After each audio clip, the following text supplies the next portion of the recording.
제가 이제 5번째부터 해서 개론이 조금 어떤 분들에게 상처가 될 수 있기 때문에 조금 빨리 넘어가고 그 다음에 이제 2번째 강의 내용으로 따라잡을 수 있도록 하겠습니다. 5번째는 믿음과 불신의 모티브라는 건데, 신뢰와 불신의 모티브 혹은 믿음과 불신의 모티브. 우리가 잘 아는 요한복음 3장 16절, 하나님이 세상을 이처럼 사랑하사 독생자를 주셨으니 누구든지 저를 믿는 자마다 멸망치 않고 영생을 얻게 하려 하십니다. 누구든지 저를 믿는 자마다.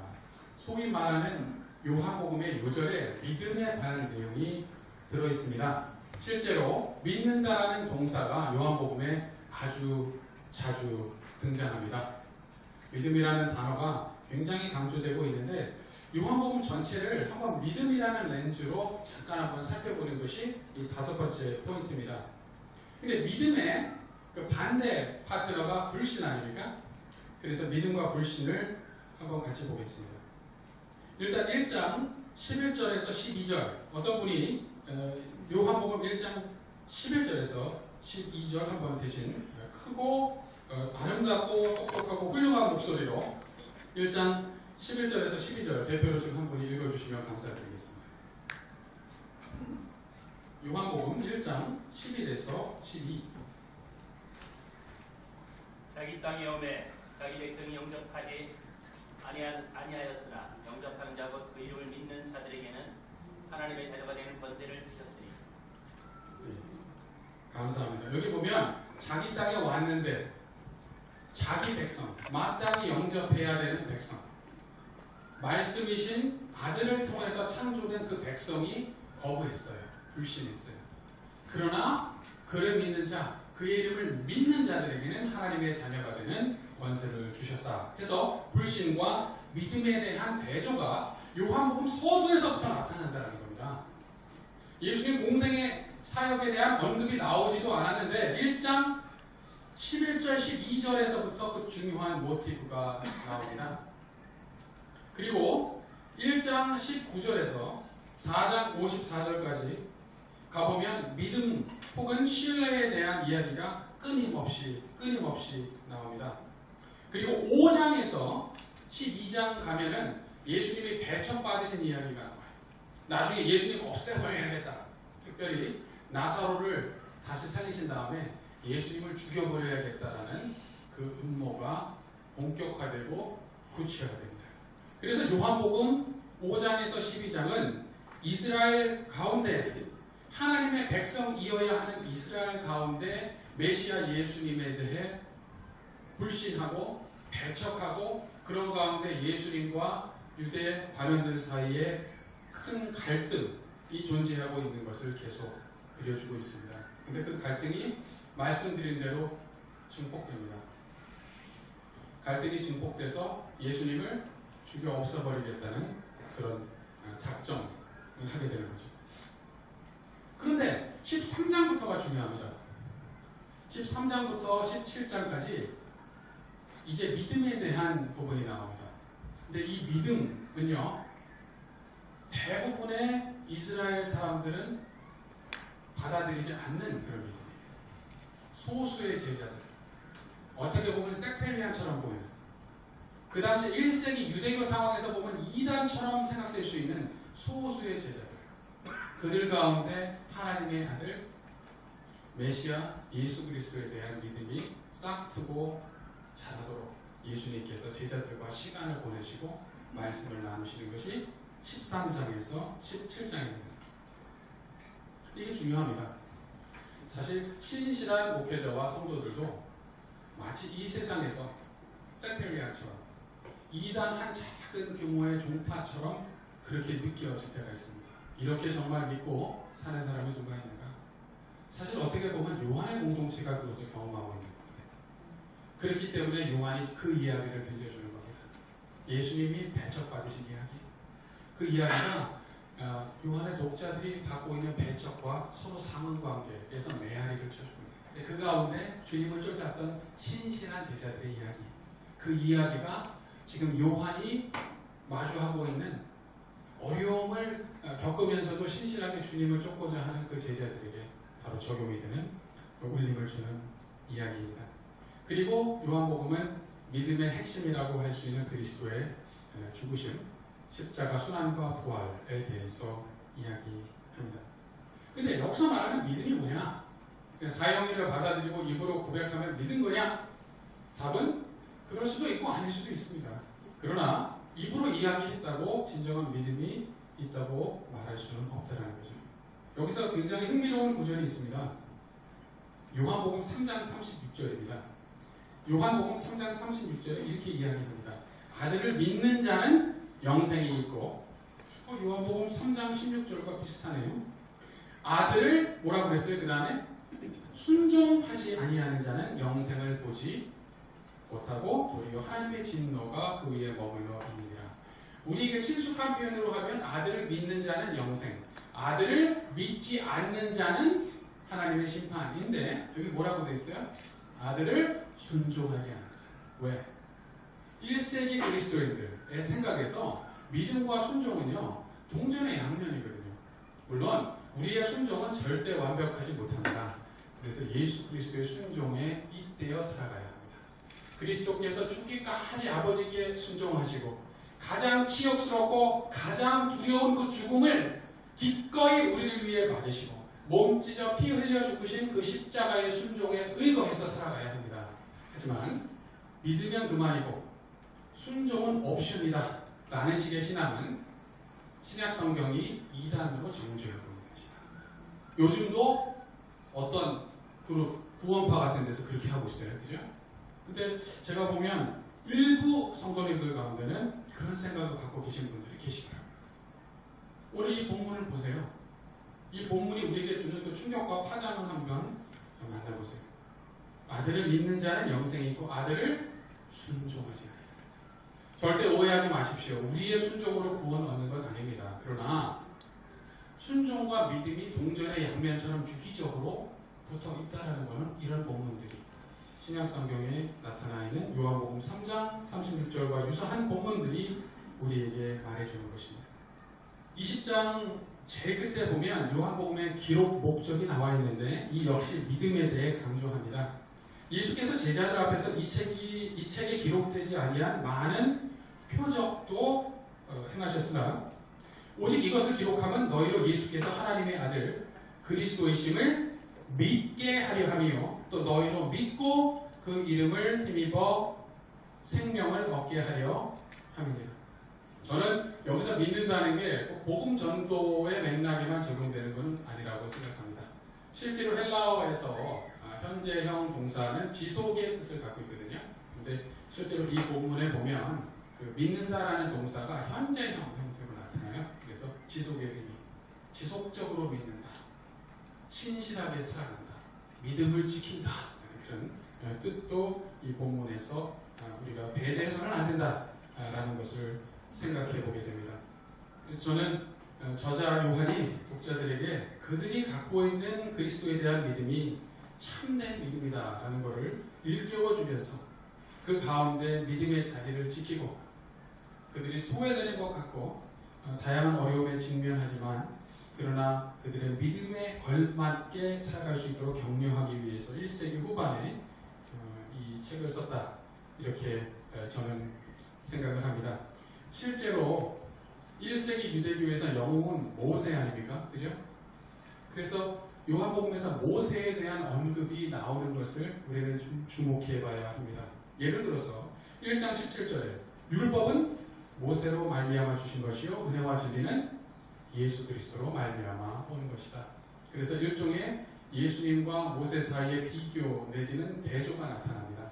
많은 학자들은 요한의 공동체, 요한의 독자들이 유대인들과의 관계에서 유대교 회당과의 관계에서 상당한 갈등을 그 당시에 겪고 있지 않았는가 그렇게 생각합니다. 그렇기 때문에 예수님의 사역에 대해 이야기하면서도 특별히 유대 관원들, 유대 지도자들의 갈등에 대한 부분을 저자 요한이 상당히 많이 이야기해주고 있고 또 지금 1장 17절에서 발견되는 모세와 예수님의 비교에 대한 언급이 구체적이고 아주 뚜렷한 형태로 나타난다는 것입니다. 또 추가로 하나 더 부연을 한다면 요한복음에서 대부분 유대인이라는 표현은 좋은 뜻이 아니에요. 유대인이라고 했을 때는 유대 관원들, 특별히 바리새인들을 지칭하는 표현입니다. 그리고 그들은 이 유대인들, 유대 관원들, 바리새인들은 예수님을 배척하고 예수님을 외면하고 예수님을 무시한 존재들로 그렇게 그려지고 있습니다. 근데 그것과 짝을 이루는 좋은 표현이 있어요. 그 1장에 나오는데 나다나엘에게 적용됐습니다. 무슨 표현이죠? 참 이스라엘인이다. 참 이스라엘 사람이다. 모세를 제대로 믿은 사람. 그래서 메시아를 받아들이는 사람은 참 이스라엘 사람입니다. 근데 모세를 영웅으로 떠봤지만 사실은 하나님을 믿지 않고 그렇기에 그가 보내신 메시아 하나님 아들 예수 그리스도를 배척하는 사람들을 유대인이라고 이야기하고 있습니다. 그러므로 요한복음에서 유대인은요, 종족적인 요소를 갖고 있지만 영적인 신학적인 요소, 사회적인 요소를 내포하고 있는 표현입니다. 무슨 말인지 아시겠죠? 모든 유대인을 다 유대인이라고 부르는 게 아니에요. 사실 요한복음에 보면 유대인 아닌 사람이 누구 있어요? 예수님도 인간 인성에 따르면 유대인, 제자들 다 유대인, 예수님의 사역은 유대 땅 안에서 대부분 하셨잖아요. 팔레스타인 전체, 갈릴리까지 포함해서, 그죠? 이방인을 만나시고 이방인을 대상으로 사역하신 거는 상대적으로 적은 분량이죠. 근데 유대인이라는 표현을 계속 쓰면서 주님을 배척한 자들을 그 호칭을 사용해서 부르고 있다는 것, 그 영적인 차원 기억해야 합니다. 여섯 번째, 요한복음 이해하는데 우리가 좀 꼭 기억해야 하는 것은 긴 서론부를 지닌 순환 기사, 그것이 바로 요한복음이고 요한복음이 긴 서론부를 지닌 순환 기사라는 겁니다. 마틴 켈러라는 그 학자가 한 이야기예요. 마틴 켈러라는 학자가 사복음서 모두 다 긴 서론부를 가진 순환 기사다. 그죠? 19세기 말에는 20세기 초에 독일에서 활동했던 학자입니다. 예. 그래서 이 마틴 켈러라는 학자가 4개의 복음서, 마태, 마가, 누가, 요한은 결국 예수 그리스도가 십자가에 죽으시는 장면이 클라이맥스입니다. 그 앞에 부분은 분량이 아무리 길더라도 결국은 서론부처럼 본론에 해당하는 예수님의 십자가 죽으심의 사건을 향해 나아가고 있다는 거예요. 그렇게 본다면 사도 바울이 고백한 대로 내가 예수 그리스도 그 십자가에 못 박히신 그분 외에는 아무도 알지 않기로 작정했다. 고린도전서 2장 2절. 내가 그리스도와 함께 십자가에 못 박혀 죽었다. 내가 이제는 예수 그리스도의 십자가 외에 아무것도 자랑하지 않겠다. 네, 갈라디아서의 구절들이죠. 그 고백이 사복음서의 기자들 가운데서도 여전히 유효한 고백이다라는 생각을 해보게 됩니다. 그러므로 우리가 요한복음을 읽을 때 예수님의 십자가의 빛에 비추어서 읽어야 합니다. 한 가지 그렇게 해야 되는 이유를 부연할게요. 예수님이 공생애에 처음 드러나시는 장면이 나와요. 요한복음 1장에 나와요. 프롤로그가 끝나고 1장 29절에 가면 침례 요한이 예수님이 공중 앞에 나오실 때에 예수님이 공생의 사역을 이제 막 시작하시기에 앞서서 나오는 걸 보고 뭐라고 이야기합니까? 보라, 집중해서 보라는 거예요. 세상 죄를 지고 가는 하나님의 어린 양을 보라라고 이야기해요. 이게 왜 중요하냐? 예수님이 공중 앞에 처음 나오는 장면이에요.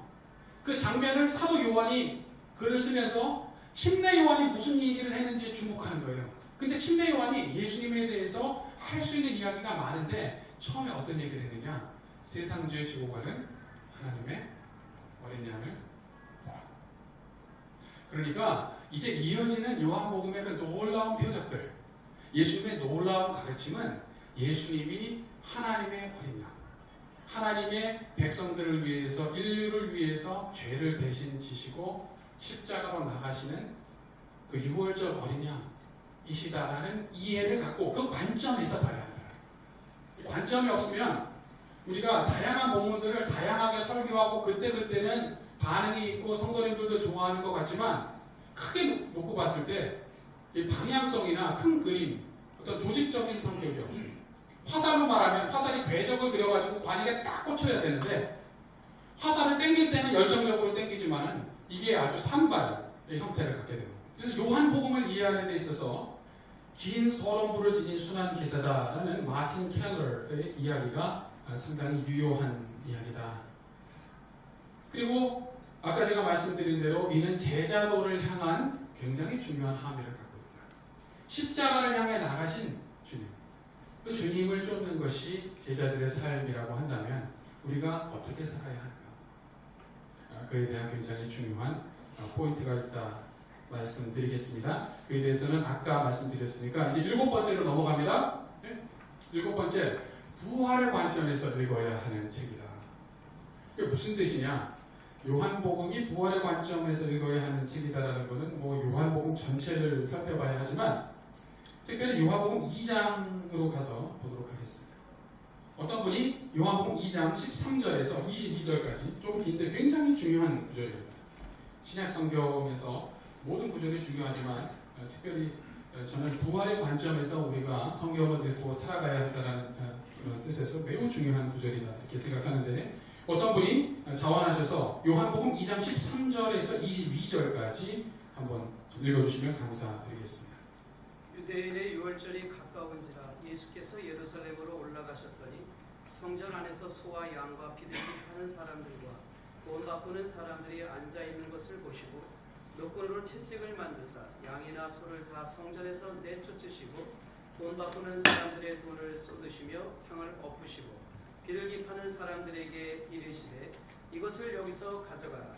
내 아버지의 집으로 장사하는 집을 만들지 말라 하시니 제자들이 성경 말씀의 주의 전을 사모하는 열심히 나를 삼키리라 한 것을 기억하더라. 이에 유대인들이 대답하여 예수께 말하기를 네가 이런 일을 행하니 무슨 표적을 우리에게 보이겠느냐. 예수께서 대답하여 이르시되 너희가 이 성전을 헐라 내가 사흘 동안에 일으키리라. 유대인들이 이르되 이 성전은 46년 동안에 지었거늘 네가 3일 동안에 일으키겠느냐 하더라. 그러나 예수는 성전된 자기 육체를 가리켜 말씀하신 것이라. 죽은 자 가운데서 살아나신 후에야 제자들이 이 말씀하신 것을 기억하고 성경과 예수께서 하신 말씀을 믿었더라. 굉장히 중요한 구절인데 예수님이 아까 말씀드린 대로 유대인들과의 논쟁의 맥락에서 하신 말씀입니다. 특별히 19절에서 이 성전을 헐라 내가 사흘 동안에 일으키리라. 근데 21절에 보니까 이는 예수님이 자기 육체, 자기 몸을 지칭하신 것이다 이렇게 이야기하고 있습니다. 근데 사도 요한조차도 이 말씀을 들었을 때는 예수님이 무슨 이야기를 하시는지, 무슨 수수께끼 같은 이야기를 하시는지 전혀 알지 못했어요. 그죠? 근데 예수님이 부활하신 다음에 제자들이 이 말씀하신 것을 기억했다. 즉 예수님의 말씀을 이해하기 시작했다. 신약 성경은요 예수님의 공생의 전반을 다루지만 역사적인 시각에서 보면 부활하신 이후에 쓰여진 책입니다. 모든 신약 성경. 또 조금 다르게 이야기하면 예수님이 부활하지 않으셨으면 신약 성경 같은 책들은 존재할 수도 없는 책이고 존재해서도 안 되는 책입니다. 이해하시겠습니까? 그러니까 신약 성경 저자들에게 아주 객관적인 입장을 가져. 자꾸 막 너무 신학적으로 하지 말고 이런 식으로 말하는 거는 그 자체가 말이 안 되는 겁니다. 신약 성경 저자들은 예수님의 부활이라는 그 놀라운 사건에 입각해서 이 우주 만물을 이해하고 인간의 삶을 이해하고 사역과 목회를 이해하고 내가 어떻게 살아야 하는가를 이해하고 구약 성경도 그 관점에 비추어서 이해를 합니다. 그렇기 때문에 부활의 관점에서 이해하고 부활의 관점에서 살아간다라는 건 우리가 좀 생각을 해봐야 합니다. 제가 쓴 부족한 책에도 부활에 관한 그 챕터가 있습니다. 그래서 그 챕터를 한번 좀 읽어봐 주시면 감사드리겠습니다. 그러면 요한복음 21장 19절과 22절에 대한 내용인데 제가 좀 폭을 넓혀서 일종의 하나의 부활에 관한 성경신학, 실천적인 신학에 대해서 좀 논의를 해보려고 조금은 노력을 했습니다. 여덟 번째로 우리가 요한복음 읽을 때 기억해야 하는 것은 성령입니다. 그 당시에 예수님 당시 또 요한이 이 글을 쓰던 당시에 바리새인들은 성령의 존재를 부인하진 않았는데 성령이 당대에 활동한다라는 것을 인정하지 않았습니다. 바리새인들은 성령은 예언의 영이다라는 것을 인정을 했습니다. 신구약 중간기에서 성령에 대한 이해 중에 가장 중요한 것 중에 하나가 예언이에요. 예언. 성령을 예언의 영으로 이해하는 것이 중요합니다. 어쨌든 바리새인들이 성령의 존재를 부정하거나 부인하진 않았어요. 당대에 그들의 삶 가운데, 그들의 사역 가운데 성령이 역사하신다. 그거는 인정하지 않았습니다. 근데 사도 요한은 이 책에서, 요한복음에서 그의 독자들이 성령을 모시고 있다라는 전제 가운데 논의를 전개해 나갑니다. 요한복음 14장에서 16장 보혜사 성령에 관해 말씀하는 고별 강화 내용을 좀 잘 읽어보시기 바랍니다. 우리 신앙생활에 두 가지 축이라고 하면 말씀과 성령 아닙니까? 근데 요한은 그 당시 기독교 운동을 핍박했던, 또 배척했던, 또 그에 앞서 예수님 자신을 배척했던 바리새인들, 유대 관원들과 그리스도인을 서로 비교하면서 그리스도인이 본질적으로 다른 위치에 있다라는 것을 보여주고 이야기합니다. 왜냐하면 말씀에 관해서는 1장 1절 시작할 때 예수님을 말씀으로 제시하거든요. 우리가 보고 만진 그분, 그 말씀, 하나님의 말씀, 가감없는 하나님에 대한 최종적인 계시, 그것을 우리가 직접 보고 경험했다. 성령에 관해서는 보혜사 성령이 우리를 고아처럼 내버려 두지 않으시고 우리와 함께 하신다라는 것이 고별 강화, 즉 요한복음 14, 15, 16의 중요한 부분 아닙니까? 그래서 그 당시의 역사적, 사회적 상황으로 보면 바리새인들에게 의해서 배척당하고 인식이 별로 좋지 않고 무시당하는 섹테리안 같은 이단 종파 정도 되는 그런 집단이지만, 그러나 하나님의 관점에서, 성령의 관점에서, 성경의 관점에서는 바리새인과는 비할 수 없는 위치에 놓여 있다. 예수를 받아들였기 때문에, 그리스도를 주로 모셨기 때문에, 또 제자들은 하늘길을 가고 있기 때문에, 유자에 관해서 설명을 했죠. 제자들은 하늘길 가는 사람이다. 그래서 우리는 살아갈 때 하늘길 영성, 또 하늘길 목회를 추구해야 하는 줄 믿습니다. 네. 아홉 번째 간단하게 말씀드리겠습니다. 제자도 공동체, 복음전도, 또 증인, 증거, 다양하게 말씀드릴 것이 많은 내용이 되겠는데, 제가 지금 짧은 시간에 말씀드릴 수 있는 내용은 한 가지입니다. 17장, 요한복음 17장 20절에서 26절의 기초에서 말씀을 드리는 것인데요. 특별히 그리스도인 공동체의 연합과 선교의 상관관계입니다.